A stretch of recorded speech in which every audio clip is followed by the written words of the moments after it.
Eh bien, bonjour à tous, bonjour à notre audience mondiale.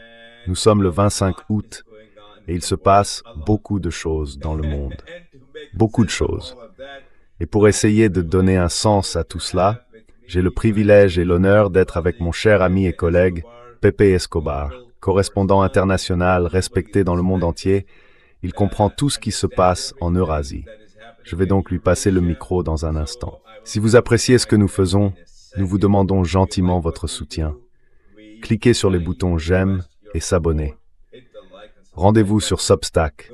Pour 5 $ par mois, nous vous livrerons cette information de qualité directement dans votre boîte mail, 2 fois par semaine, soit 8 fois par mois. Alors, à vous, Pepe. S'il vous plaît, aidez-nous à comprendre les développements extraordinaires qui se déroulent à Islamabad, à Téhéran et à Washington.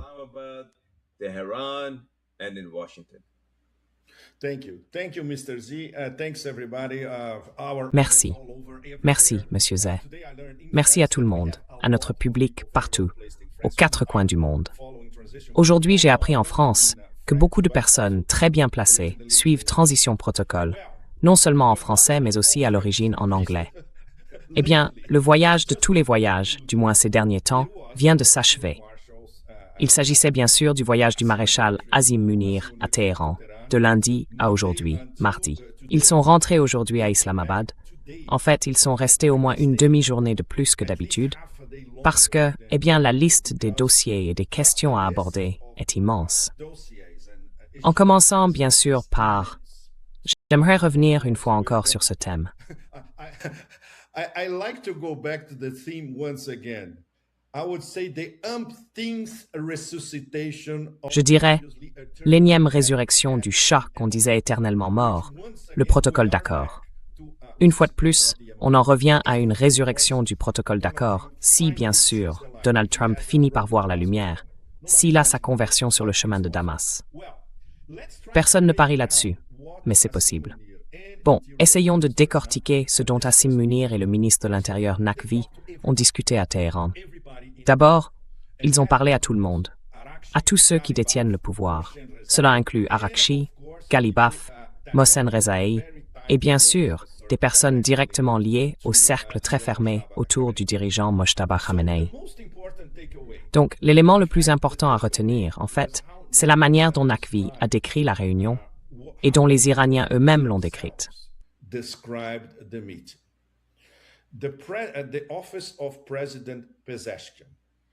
Au bureau du président Pezeshkian, il a qualifié l'ensemble de la mission, de la visite et de toutes les conversations de, je cite, très productives. Eh bien, en soi, c'est déjà un tournant majeur. Parce que, jusqu'à hier encore, ce n'était absolument pas le langage employé par qui que ce soit au pouvoir à Téhéran concernant la possibilité d'une quelconque reprise des discussions avec les Américains. Cela veut donc dire qu'Asim Munir, waouh, quelle mission! Du paradis à l'enfer, au purgatoire, et tout ce qu'il y a entre les deux. Il a dû transmettre quelque chose. Pour commencer, pourquoi Asim Munir est allé à Téhéran? Parce que Donald Trump a de nouveau décroché son téléphone pour l'appeler.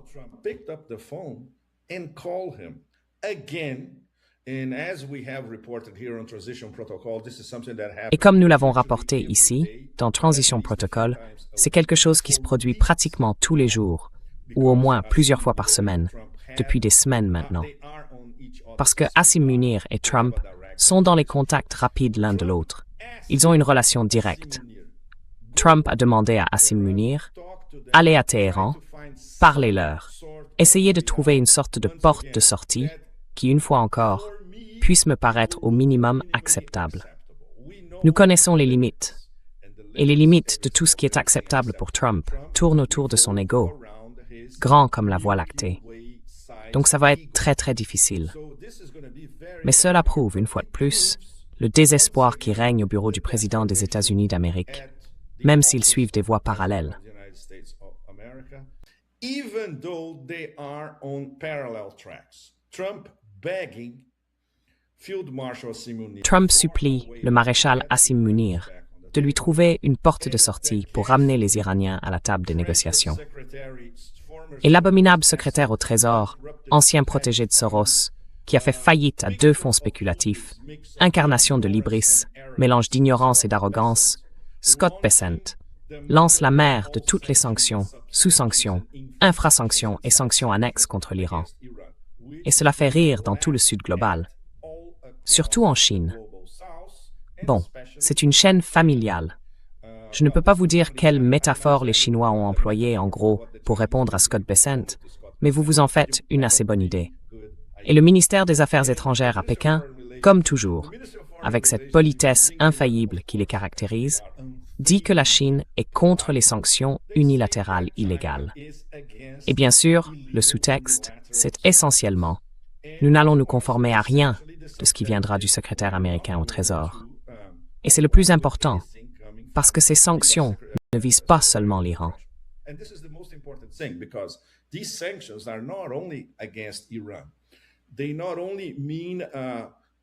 Elles ne signifient pas seulement, dans la terminologie américaine, l'étranglement de l'économie iranienne. Ces sanctions visent la Chine. Le premier partenaire commercial de l'Iran, c'est la Chine. L'Iran est membre des BRICS et de l'Organisation de coopération de Shanghai. L'Iran participe à l'initiative des nouvelles routes de la soie, la Belt and Road Initiative. L'Iran est une question de sécurité nationale pour la Chine, en raison de leur accord de 25 ans, d'une valeur de 400 milliards de dollars, qui échange de l'énergie contre des infrastructures. C'est donc un partenariat stratégique. Si vous attaquez l'un des membres, vous attaquez l'autre. Tout le monde dans le Sud global le sait. Évidemment, très peu de gens à Washington le savent, ou à New York d'ailleurs.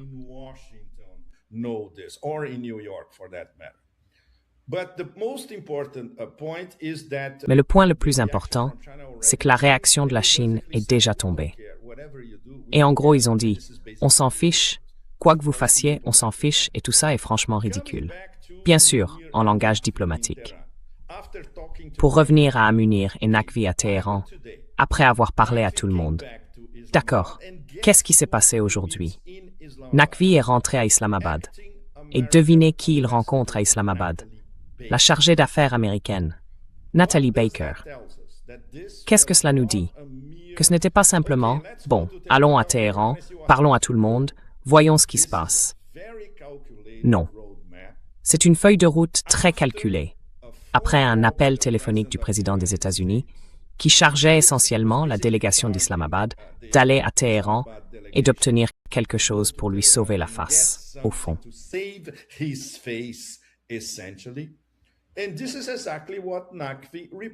Et c'est exactement ce que Naqvi a rapporté à Baker, à Islamabad, après son retour. On peut donc déjà qualifier cela de diplomatie de la navette. En tout cas, du point de vue de la réelle politique, c'en est bien. Il peut y avoir d'autres navettes par la suite. Par exemple, dans les prochains jours, une navette pakistanaise vers Washington. Si cela se produit, alors on verra que les choses changent. On pourrait voir une autre navette. On pourrait voir une personnalité très importante de l'administration Trump se rendre à Islamabad. Évidemment pas à Téhéran, mais à Islamabad.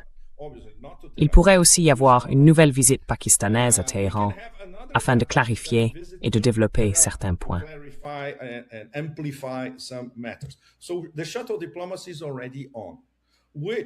La diplomatie de la navette est donc déjà en cours.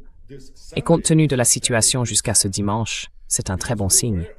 Parce que nous étions de nouveau sur l'échelle de l'escalade. Disons que cette échelle est maintenant à l'horizontale, ou relativement en sommeil. L'escalade économique et financière, elle, se poursuit. Mais au fond, malgré toute sa rhétorique et son ignorance arrogante des faits, et de la manière dont l'économie iranienne échange avec ses partenaires dans toute l'Eurasie, pas seulement en Asie occidentale, mais dans toute l'Eurasie, et surtout avec la Russie et la Chine, avec lesquels l'Iran a 2 partenariats stratégiques, qui impliquent aussi le commerce et les échanges.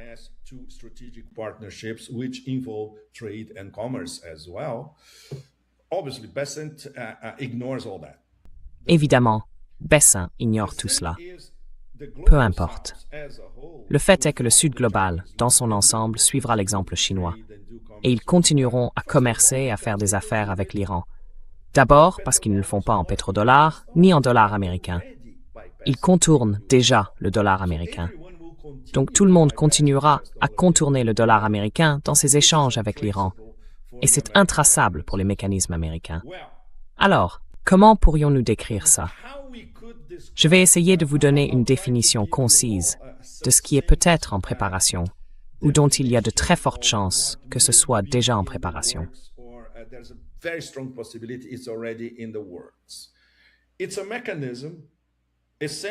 C'est un mécanisme. En substance, c'est la résurrection du cadavre du protocole d'accord, le MOU, mais sous un autre nom ou par le biais d'un autre mécanisme, afin de rouvrir, une fois de plus, le canal indirect des négociations entre les États-Unis et l'Iran. Et bien sûr, une fois encore, via le précédent médiateur, que Trump avait en partie rétrogradé. Mais cette rétrogradation a duré quoi? 2 ou 3 jours.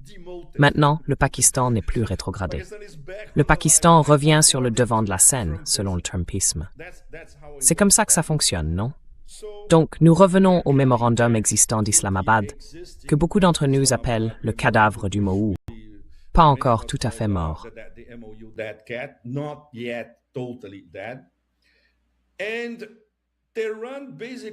Et Téhéran a essentiellement dit à Munir et Naqvi, « Oui, nous sommes prêts à revenir au protocole d'accord, à condition que l'autre partie le respecte. » Donc au fond, si l'on considère l'ensemble sur le plan conceptuel, il n'y a rien de nouveau.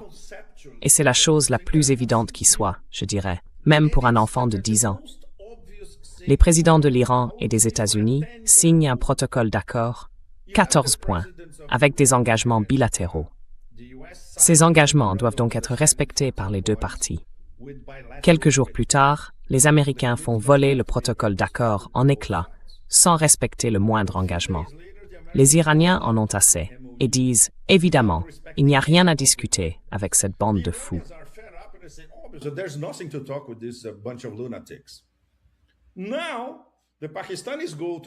Les Pakistanais vont maintenant à Téhéran et disent, écoutez, on comprend que vous étiez furieux, mais l'autre partie veut de nouveau vous parler. Êtes-vous disposé à discuter? Ils ont répondu, bien sûr que oui, à condition qu'ils respectent le protocole d'accord. Voilà donc où nous en sommes, encore une fois. On revient toujours à la seule porte de sortie possible, sur n'importe quel marché, dans n'importe quelle ville, dans tout l'univers, pour les États-Unis. S'asseoir indirectement à la table des discussions, avec les Pakistanais comme médiateurs. Ajoutez le Qatar, Oman, la Turquie, qui vous voulez, aucun problème. Pas dans une capitale européenne. Et commencez à discuter de la mise en œuvre des engagements du protocole d'accord. C'est aussi simple que ça, mais c'est justement ça le problème. C'est tellement simple, tellement direct et tellement réaliste que vous savez, dans l'état d'esprit de l'administration Trump, malheureusement, ça ne passe pas.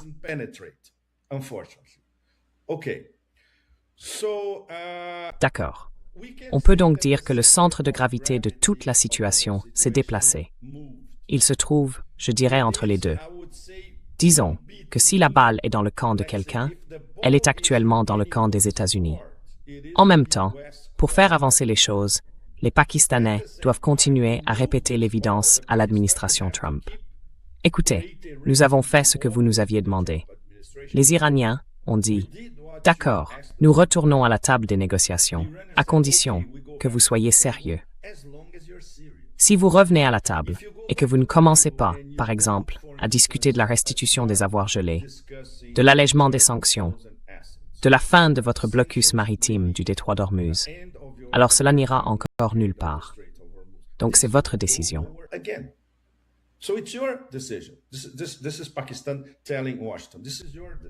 C'est le Pakistan qui dit à Washington, c'est votre décision.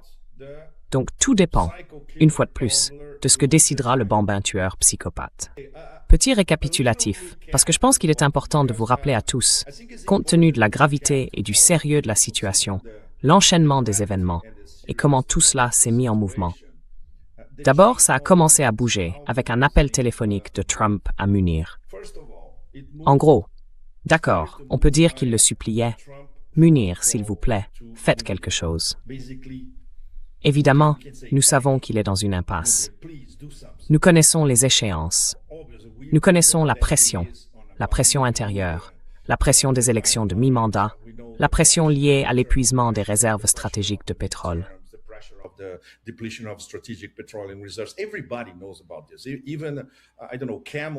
Tout le monde le sait. Même, je ne sais pas, les chameaux au milieu des nouvelles routes de la soie, ils le savent. Bon, alors comment les Pakistanais décrivent-ils ce qui s'est passé lundi et mardi à Téhéran? La recherche d'un règlement négocié. C'est une formulation très importante parce qu'elle est très précise. La seule issue à tout ce qui se passe, c'est un règlement négocié. Ça veut dire la diplomatie, s'asseoir autour d'une table. C'est une comparaison horrible, mais c'est comme ça que la guerre du Vietnam a été réglée. Par la diplomatie. Ça a duré longtemps, mais il a fallu que le Nord-Vietnam et les États-Unis s'assoient à une table et discutent. Nous sommes dans une situation similaire sur le plan diplomatique.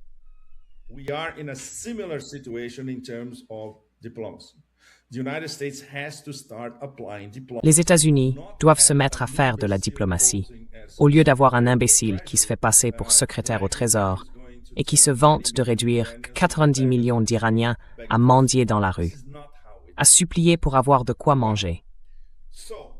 Ce n'est pas comme ça que ça marche. Alors, l'intermédiaire, qui se trouve aussi dans une position bien plus solide qu'il y a quelques jours, c'est évidemment, une fois de plus, Islamabad. Pourquoi?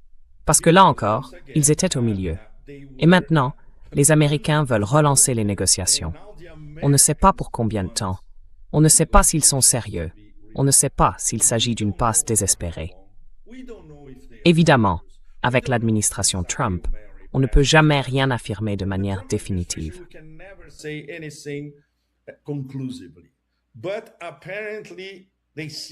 Mais apparemment, ils voient qu'il n'y a pas d'autre solution que d'essayer d'aboutir à un règlement négocié. Donc, point très important. J'essaie de passer en revue. Combien de points avons-nous? Eh bien, nous en avons beaucoup. Je vais essayer d'aborder l'essentiel. Premier point. La mission à Téhéran a obtenu la disposition de l'Iran à revenir vers un engagement indirect. Oui, bien sûr. Ils étaient disposés à discuter diplomatiquement avec les États-Unis, à condition que les États-Unis soient sérieux. Donc, une fois de plus, ils ont réaffirmé aux Pakistanais. Bien sûr, nous n'écartons pas la diplomatie, mais l'autre partie doit croire en la diplomatie. Le Pakistan s'est donc de nouveau retrouvé en position de principal médiateur.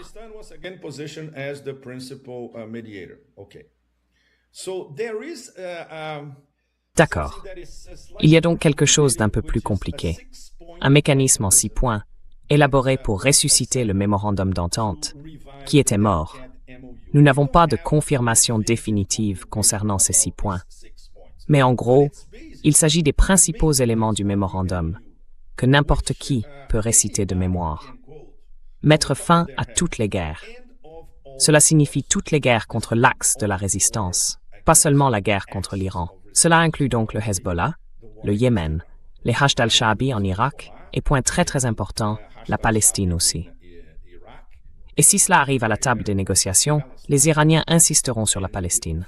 Il va falloir discuter de la Palestine, d'une manière ou d'une autre.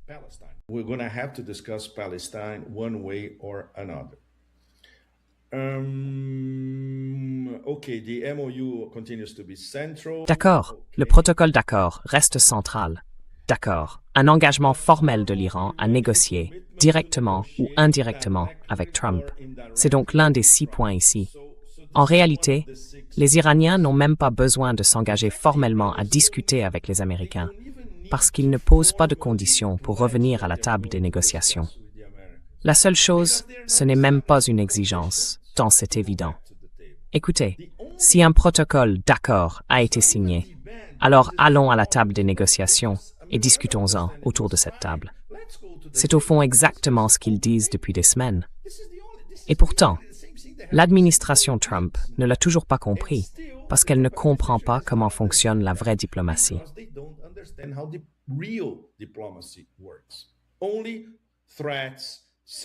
Uniquement des menaces, des sanctions secondaires, une pression maximale, et ainsi de suite. Donc, parmi les points très très importants qui devraient être sur la table dès le départ, la fin de toutes les guerres. Ou, pour le dire dans un langage plus abscon, la cessation des opérations militaires. En clair, d'accord, arrêtons toutes les guerres, toutes les attaques contre tous ceux qui font partie de l'axe de la résistance. Le détroit d'Ormuz. Ce sera le point de rupture si on en arrive à ce genre de blocage. Comment rouvrir et sécuriser Ormuz dans le cadre de négociations entre l'Iran et Oman? C'est quelque chose qui a déjà commencé sur le plan technique. Mais bien sûr, ce sont la marine des gardiens de la Révolution et la PGSA, le nouvel organisme créé par l'Iran, qui vont fixer les conditions. Et tous ceux dans le monde qui utilisent le détroit d'Ormuz ont déjà, pour l'essentiel, donné leur accord. Le blocus naval, la fin du blocus américain, c'est absolument essentiel.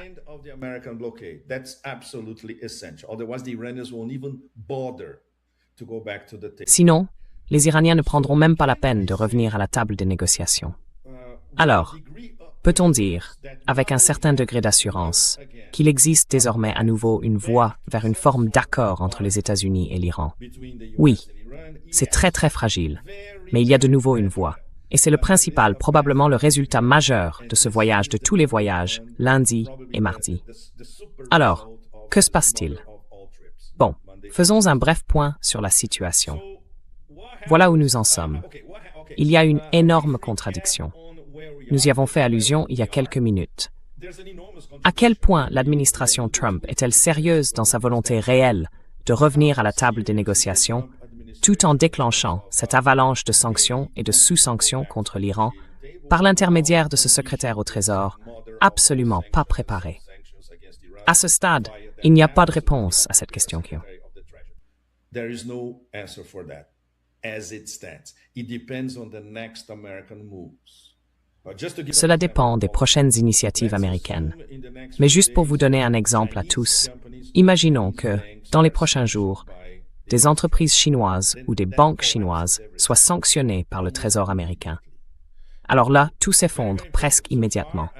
C'est très très important. Jusqu'ici, Bessent ne s'est pas aventuré sur ce terrain. C'est un champ de mine. Et même s'il est stupide, il devrait le savoir. Ou au moins, les gens autour de lui devraient le savoir. Donc c'est très... Bon, vous pouvez menacer l'ensemble de l'Eurasie, l'ensemble de l'Afrique, tous ceux qui font des affaires avec l'Iran. Si vous faites des affaires avec l'Iran, nous allons vous expulser du système du dollar américain. Très bien.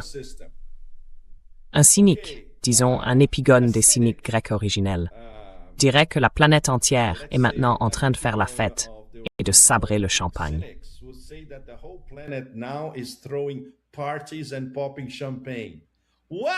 Waouh, c'est formidable.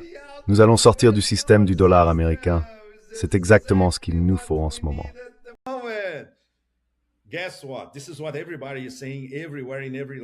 Vous savez quoi? C'est ce que tout le monde dit partout, sous toutes les latitudes. Ces gars sont donc assez stupides pour imposer un système de sanctions qui forcera, orientera ou séduira l'immense majorité de la planète à dire bye-bye au système du dollar américain. Voilà, en bref, ce dont Bessent se vante. Bon, nous n'avons pas abordé le dossier nucléaire parce que ce sera encore une fois le tout dernier grand sujet à discuter, à supposer qu'il revienne à la table des négociations.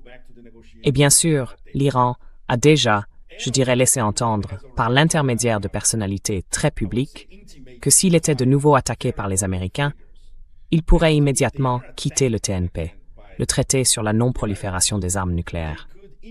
Et après ça, impossible de savoir ce qu'il pourrait faire. Et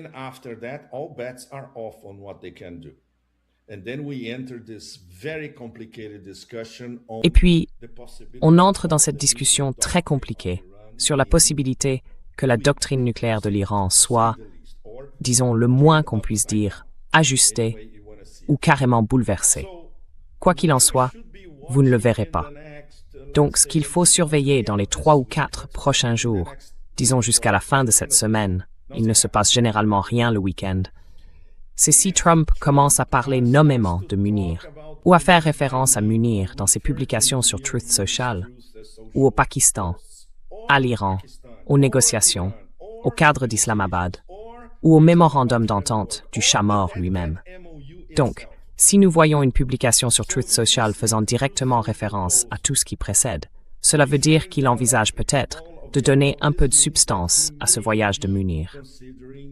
Okay, let's give some legs to this Munir trip. Let's see what else can he get in terms of Iran. Voyons quelles autres concessions il peut obtenir de l'Iran.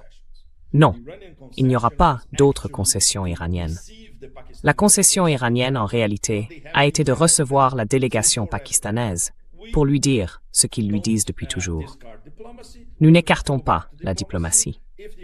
Mais il faut y revenir si l'autre partie est sérieuse. Ensuite, en supposant que cela continue, nous aurons une sorte de feuille de route. Et cela ne va pas se faire dans les prochains jours. Peut-être que ça pourrait commencer la semaine prochaine.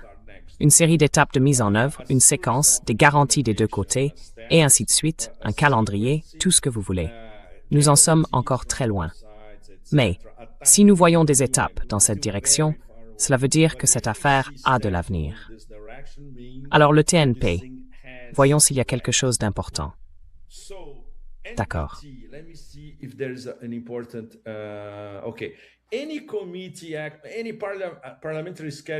Toute initiative en commission, tout signal du Parlement en faveur d'une mesure de retrait du TNP. Si cela se produit, cela veut dire que la réanimation du protocole d'accord du chat mort est vraiment terminée. Alors, plus de mises à mort en série, plus de réapparitions en série du chat mort. Le chat sera totalement mort. Cela voudra dire que l'Iran commence à discuter au Majlis, le Parlement, de la possibilité de quitter le TNP. On en est encore très loin. Donc au final, qu'avons-nous pour le moment? Un accord de paix? Évidemment pas. On en est très loin. Ce que nous avons, c'est l'architecture d'une possible porte de sortie, si disons un conglomérat de Zeus, Poséidon, Aphrodite, tout le monde parvient à instiller un peu de bon sens dans l'esprit plein d'hubris de Donald Trump.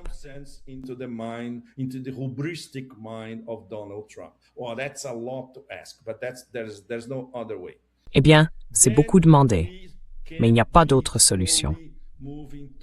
Ensuite, nous pourrons avancer progressivement vers la mise en œuvre de cette architecture, qui n'est pas très différente de tout ce qui avait été discuté avant la signature du protocole d'accord.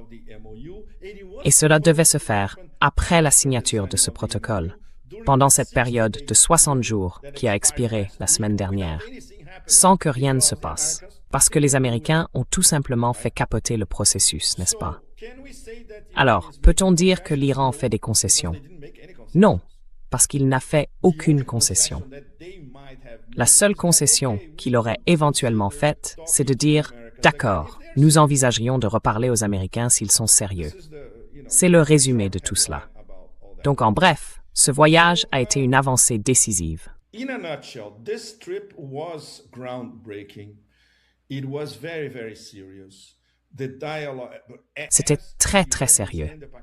Comme l'ont dit les Iraniens et les Pakistanais, oui, nous avons parlé à tout le monde. Et c'était constructif. Le fait que le ministre de l'Intérieur, quand il rentre à Islamabad, aille parler directement à l'ambassadeur américain par intérim, ça veut dire que ce n'est pas une plaisanterie. Mais nous sommes très loin, très, très, très loin de la possibilité d'un retour, même indirect, des États-Unis et de l'Iran à la table des négociations. Donc, on ne peut pas dire que l'Iran obtienne quoi que ce soit du Pakistan en tant que médiateur, ni des États-Unis en tant qu'ennemi. Non. Il y a eu un échange de messages, un canal a été rouvert. Et encore une fois, le plus important, si cette affaire a un avenir, la balle est de nouveau dans le camp de l'administration Trump.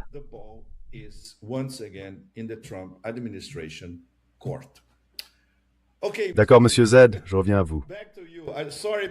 Désolé, mais je me suis emporté, parce que j'essayais de remettre certains détails en évidence pour notre public. Je vous en prie, continuez.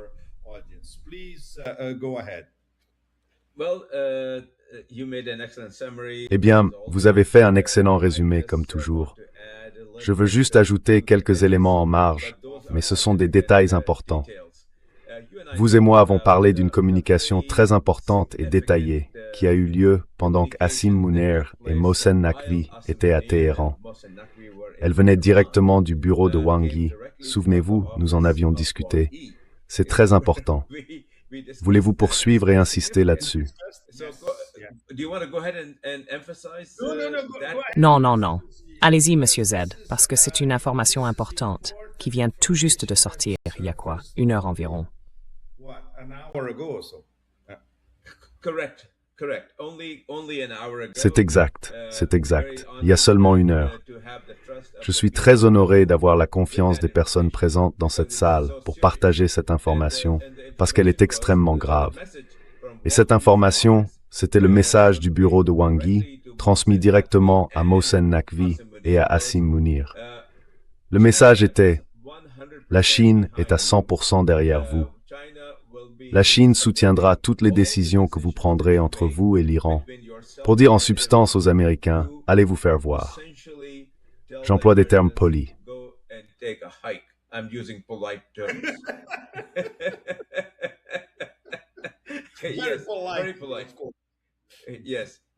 And this was according to the way Oui, that I oui. received this from. Et d'après la manière dont cela m'a été rapporté par la personne qui se trouvait dans la salle, cela a donné un coup de pouce important, significatif, aux discussions entre le Pakistan et Téhéran. Ce message les a galvanisés. Et entre eux, ils ont dit, « Eh bien, nous ferons tout ce qui est en notre pouvoir pour répondre aux attentes des États-Unis. Mais s'il le faut vraiment, nous mettrons les États-Unis dehors, nous formerons notre propre union avec la Chine et nous mettrons en œuvre un programme. Je veux dire, c'est pas dans la note de synthèse, donc vous ne l'avez pas lu, mais moi je l'ai entendu. Le message de Téhéran était le suivant.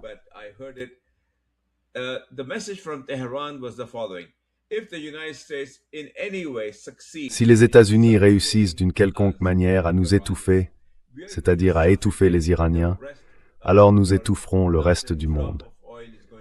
Pas une goutte de pétrole ne sortira d'Arabie Saoudite, du Qatar, des Émirats Arabes Unis, de nulle part, parce que tout cela est sous notre contrôle. Un avertissement très important a aussi été adressé directement, et non indirectement, directement à Trump. Vous essayez d'exercer cette pression économique maximale pour nous étrangler davantage. Non, ça ne marchera pas. Nous avons finalement tendu la main. Prenez notre main et avançons vers la paix. Vous ne voulez pas avancer vers la paix. Alors vous ne verrez pas une goutte de pétrole circuler dans le commerce international, pas une goutte de pétrole venant d'Arabie Saoudite, des Émirats Arabes Unis, du Qatar ou d'ailleurs. Je veux dire, ce serait tout simplement dévastateur. C'est ce que Mohsen Rezaei, M. Z, dit depuis un certain temps déjà.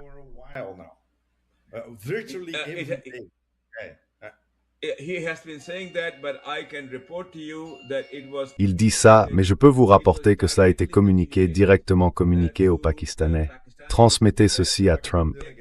Il faut que ça remonte jusqu'à Trump.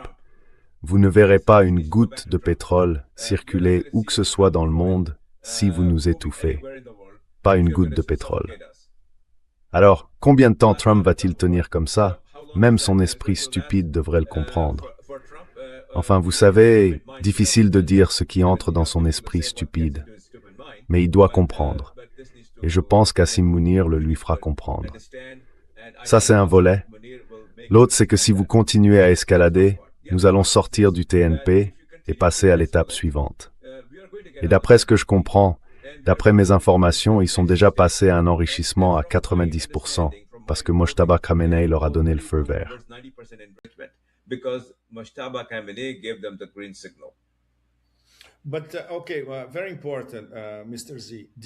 Mais d'accord, c'est très important, Monsieur Z.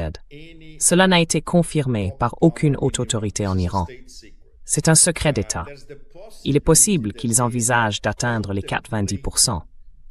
Je pense que nous devons être prudents parce que c'est extrêmement sensible. Ils ont le savoir-faire technique pour atteindre les 90% s'ils le veulent, comme ça. De nombreux spécialistes l'ont confirmé, notamment Ted Postol du MIT. Il a réalisé, à plusieurs reprises, une analyse absolument remarquable sur la manière dont l'Iran peut faire cela facilement en 2 semaines et assembler tout ce qu'il veut en l'espace de 2 semaines. Ils peuvent le faire. Et bien sûr, les experts aux États-Unis le savent aussi. Le problème, c'est que ces experts ne sont pas au sein de l'administration Trump. The problem is these experts are not inside the Trump administration. So no wonder Il n'est donc pas étonnant que les dirigeants à Téhéran soient obligés de continuer à envoyer ces messages indirects, très très durs, pour voir s'ils atteignent ce bambin psychopathe de 4 ans. Jusqu'ici, pas moyen. Mais ce n'est pas leur levier le plus important. Ils veulent une forme de diplomatie, si c'est possible. Ils savent que c'est pratiquement impossible, mais ils misent encore sur cette possibilité, même si cette administration a complètement détruit la diplomatie. Si tout échoue, et si tout ce qui suivra ce voyage, lundi et mardi, échoue aussi, la première chose sera de sortir du TNP. C'est quelque chose que le Majlis approuvera comme ça. Et ensuite, plus aucune règle ne s'applique. Ce sera à eux de décider ce qu'ils veulent en faire. Et bien sûr, toute cette affaire sera surveillée.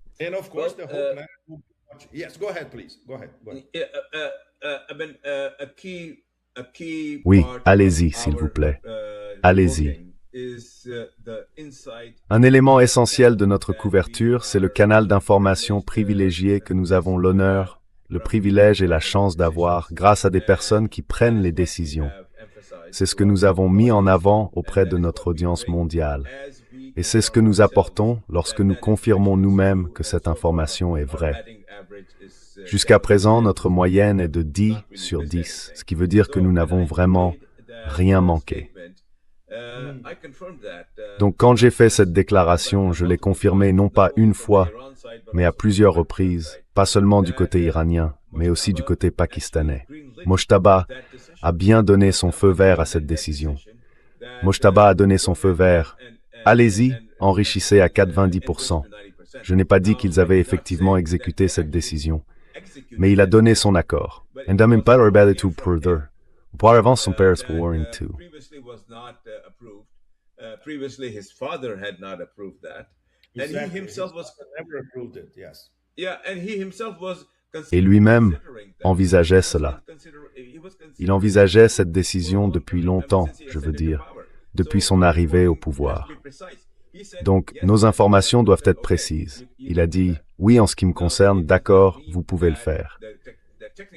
Cela ne veut pas dire que les personnes chargées des aspects techniques ont effectivement mis cela en œuvre, mais il a donné son accord.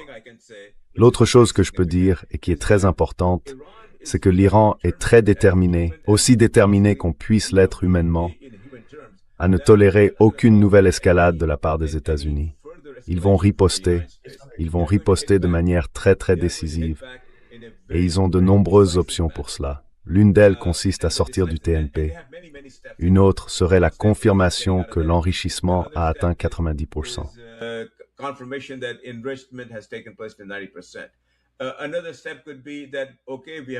Une autre étape pourrait être, d'accord, nous l'avons déployé sur un dispositif nucléaire et nous sommes prêts à faire exploser.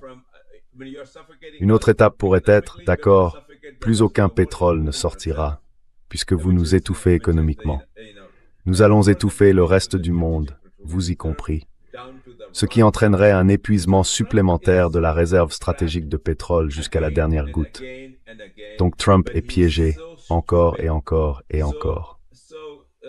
Mais il est tellement stupide, tellement psychotique, malfaisant et sous l'influence des sionistes mondiaux qu'il l'entrevoit parfois. Alors il appelle Asim Mounir et lui dit « S'il vous plaît, trouvez-moi une porte de sortie. » Et dès qu'on lui en fournit une, il est de nouveau submergé par la pression des sionistes, puis il se retire. Donc c'est la dernière, enfin je déteste répéter que c'est la dernière chance. Mais littéralement, vous savez, nous en sommes à la dernière chance.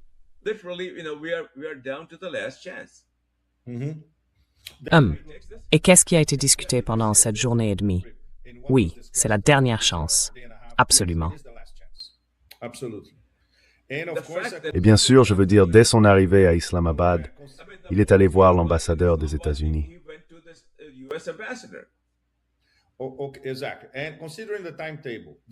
Exactement. Et vu le calendrier, on est fin août. Bientôt, il y aura l'Assemblée générale de l'ONU. L'épuisement de la réserve stratégique de pétrole peut arriver à tout moment. Il y a toutes sortes de prévisions. Et bien sûr, ensuite, il ne restera plus que 2 mois avant les élections de mi-mandat. Donc il faut qu'il se passe quelque chose pour qu'il puisse se vanter d'avoir lancé un processus, ou peu importe. Alors, le temps est compté. Et encore une fois, il faut toujours se le rappeler. Tout le monde, enfin tout le monde le sait déjà. Téhéran joue la montre. C'est le plus important. That's the most important thing. Tehran runs the clock and Islamabad is the center of gravity. L'Iran joue la montre et Islamabad est le centre de gravité de cette stratégie. Trump, côté américain, a bêtement cru qu'il pouvait contourner Asim Munir, contourner le Pakistan, Islamabad et aller au Qatar, aller à Oman. Et en fait, il a fait des ouvertures dans ce sens, pour s'entendre dire par l'Iran « Non, non, non, non, non, nous ne parlerons qu'à Asim Munir, nous ne parlerons qu'à Islamabad ». Donc le voilà revenu à des discussions avec Islamabad. Et sa pression économique maximale n'a impressionné personne. Au contraire, cela les a simplement rendus plus déterminés.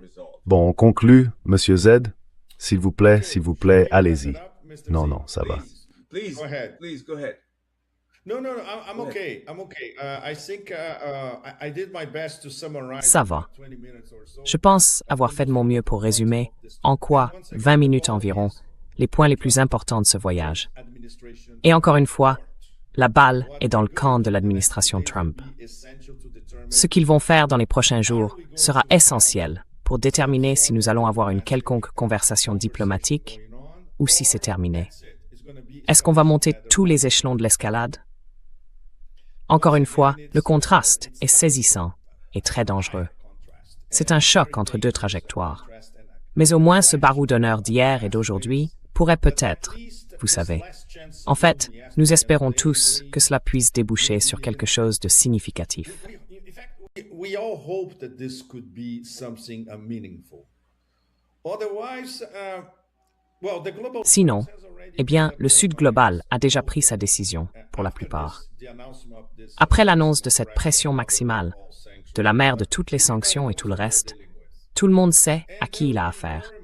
Et il y aura de plus en plus d'initiatives de la part des grands acteurs, des acteurs de taille moyenne, des mini-États, dans tout le Sud global, pour trouver de nouvelles alliances et évidemment finir par échapper au système international du dollar américain. Ce que les États-Unis ont eux-mêmes, au fond, encouragé. by the US itself. Yes, yes, yes. Oui, oui, oui. Eh bien, vous venez de prononcer un mot, Pépé, et je vais le répéter parce qu'il résume tout. Le bar de la dernière chance. Last chance saloon. Oui, c'est bien ça. Yeah, last chance saloon. So, thank you everybody. Oui, c'est le barreau d'honneur. Alors merci à vous tous, notre audience internationale. Nous apprécions vraiment votre soutien. Nous serons de retour demain avec notre cher ami et collègue Larry. Nous serons tous les trois là pour vous donner de nouvelles informations. Nous vous promettons de vous donner les informations qui font bouger l'actualité. Vous ne les trouverez jamais dans les médias traditionnels, même s'ils y ont accès. Vous les trouverez rarement dans les médias indépendants, parce qu'ils n'y ont pas accès. Nous avons l'honneur d'y avoir accès, et nous avons l'honneur de compter sur des analystes de réputation mondiale comme Pépé pour vous expliquer ce que tout cela signifie. Alors, cliquez sur le bouton j'aime et abonnez-vous. Rendez-vous sur Substack pour $5 par mois. 2 fois par semaine, nous vous enverrons cette qualité d'information directement dans votre boîte mail. Donc on se revoit demain. Merci beaucoup. Merci à tous. Santé. À demain. Thank you very much. Thanks everyone. Cheers. See you tomorrow.